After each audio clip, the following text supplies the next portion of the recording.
எழும்பூர் சட்டமன்ற தொகுதி உட்பட்ட பக்கத்தில் இருக்கக்கூடிய கோபால்சாமி நகரில் அடிப்படை வசதிகள் எதுவுமே இல்லை. எம்எல்ஏ ஓட்டு கேட்க மட்டும்தான் வந்தார். இதுக்கப்புறம் எம்எல்ஏ அமைச்சராகி வரவே இல்லை அப்படின்ற ஒரு குற்றச்சாட்டு இருக்கு. முதலமைச்சர் ஆய்வு பண்ணும்போது மனுக்கள் கொடுக்க காத்திருந்தோம், அப்போ கூட எங்க மனுக்களை யாரும் வாங்க சொல்லி பொதுமக்கள் ஒரு குமுறலை வச்சிருக்காங்க. ஒரு மனு கூட ஆலையோட இந்த ஸ்மெல் வந்து பார்த்தீங்கன்னா இந்த பகுதி முழுவதுமாக சுற்றுருக்கு. இதுக்கு மாற்று நடவடிக்கை ஏதாவது கேட்குறாங்க?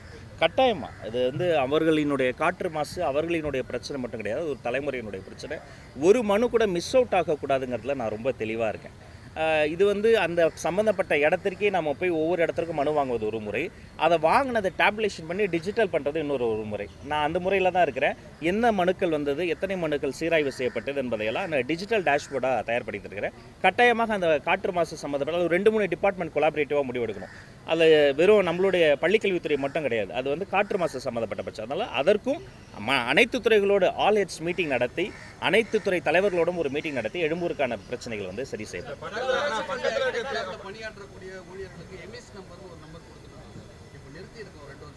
இஎம்ஐஎஸ் நம்பர்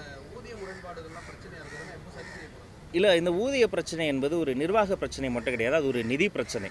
அந்த சம்பந்தப்பட்ட சங்கங்கள் கட்டியிருக்கிறாங்க. சில சங்கங்கள் வந்து என்ன பண்ணியிருக்கிறாங்கன்னா, அது வந்து கோர்ட்டுக்கு போயிட்டாங்க, சப்ஜுடிஸ் அப்படிமோ.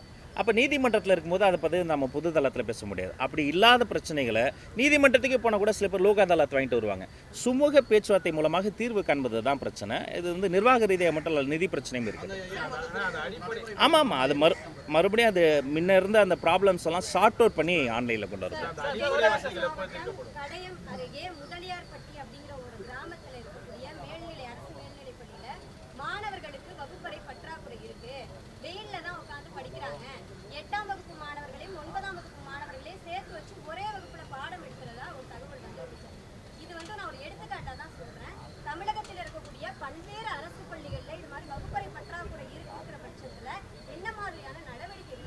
இப்போ இன்ஃப்ராஸ்ட்ரக்சரை பொறுத்த வரைக்கும், பள்ளிக்கல்வித்துறையை பொறுத்த வரைக்கும் ஹார்ட் காம்பனன்ட்ஸ், சாஃப்ட் காம்பனன்ட்ஸ்னு 2 சொல்லுவோம்.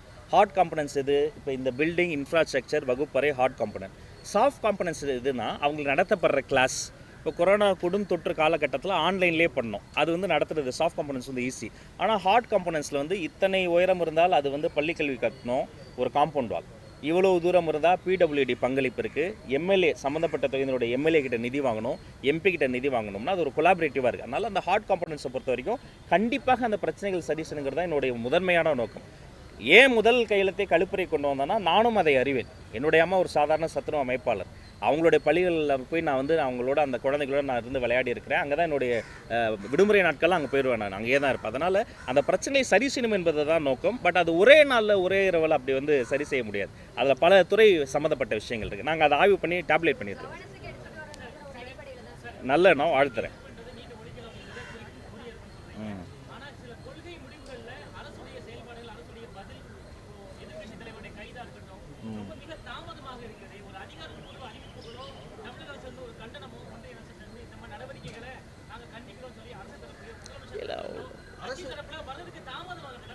இல்லை, சில மணி நேர தாமதத்தை வந்து நம்ம அப்படி தாமதம்னு கருத முடியாது. அது திட்டமிட்ட தாமதமும் கிடையாது. அது சரியான தரவுகளோடு வர வேண்டியதுதான் முக்கியம். ஒரு வார்த்தை அப்படி அப்படியே வந்துடக்கூடாது. அப்புறம் எந்த ஒரு அராஜகமான கைதுமே நாங்கள் வந்து எப்போவுமே எதிர்ப்போம். அதே மாதிரி அன்றும் இப்போ நான் சொன்னேன் இல்லையா, இந்த பிரச்சனைக்கான நிரந்தர தீர்வு என்ன, வெறுமனே இதை வந்து வாக்கு அரசியலுக்காக நீட் ஒழிப்பு ரகசியம் எங்களிடம் இருக்கிறது அப்படின்லாம் நாங்கள் சொல்லலை. நீட்டை ஒழிக்கணும், அதற்கு இது மாநில பட்டியலில் வரணும் அப்படின்னு தெளிவான அந்த ரோட் மேப்பை நான் கொடுத்துருக்குறோம். மற்றபடி அது திட்டமிட்ட தாமதம்லாம் கிடையாது. தரவுகளை சேகரித்து சரியான ப்ராப்பர் அப்ரூவலோடு வருவதற்கான இதான் சொல்கிறேனே, மாநில பட்டியலுக்கு கொண்டு வரணும், ஒத்திசைவு பட்டியலுக்கு கொண்டு வரணும். அதில் லீகல் ப்ராப்ளம்ஸ் இருக்குது. சட்டப்பூர்வமாக சட்ட போராட்டத்தை முன்னெடுத்து இதற்கான தீர்வை அடைந்தே தீர்வோம், சட்டப்படி கொண்டு வரும்.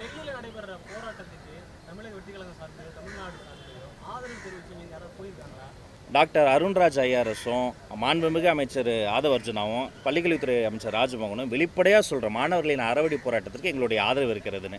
இங்கே பல்வேறு விஷயங்கள் நடந்து கொண்டு இருக்கிறது. ஒரு நாளில் நீங்களே பார்க்குறீங்க, ஒவ்வொரு நாளும் அதாங்க அது கலந்து ஆலோசித்து அது முடிவெடுக்கப்படும். இங்கே ஆல்ரெடி நாங்கள் போட்டிருக்கிற அந்த பிளான் படி பல ஆய்வு பணிகளை மேற்கொண்டு இருக்கிறோம். சிஸ்டமை நாங்கள் வந்து சரி பண்ணிகிட்டு இருக்கிறோம். இங்கே இருக்கக்கூடிய ஒவ்வொரு பிரச்சனையும் ஃபிக்ஸ் பண்ணிகிட்டு இருக்கிறோம். அதனால் இது நீங்கள் சொன்ன மாதிரி அதற்கு கலந்து ஆலோசித்து ஒரு தக்க முடிவு எடுக்கப்படும். நான் ஒரு 6 வாட்டி போயிட்டேன் தோழர். அடுத்த வாட்டி போகும்போது நீங்களும் வாங்க. அது அந்த ஆய்வில் நாமளும் சேர்ந்து பப்ளிக் பார்ட்டிசிபேஷனோட நம்ம சேர்ந்து போவோம். வரேன் கண்டிப்பாக.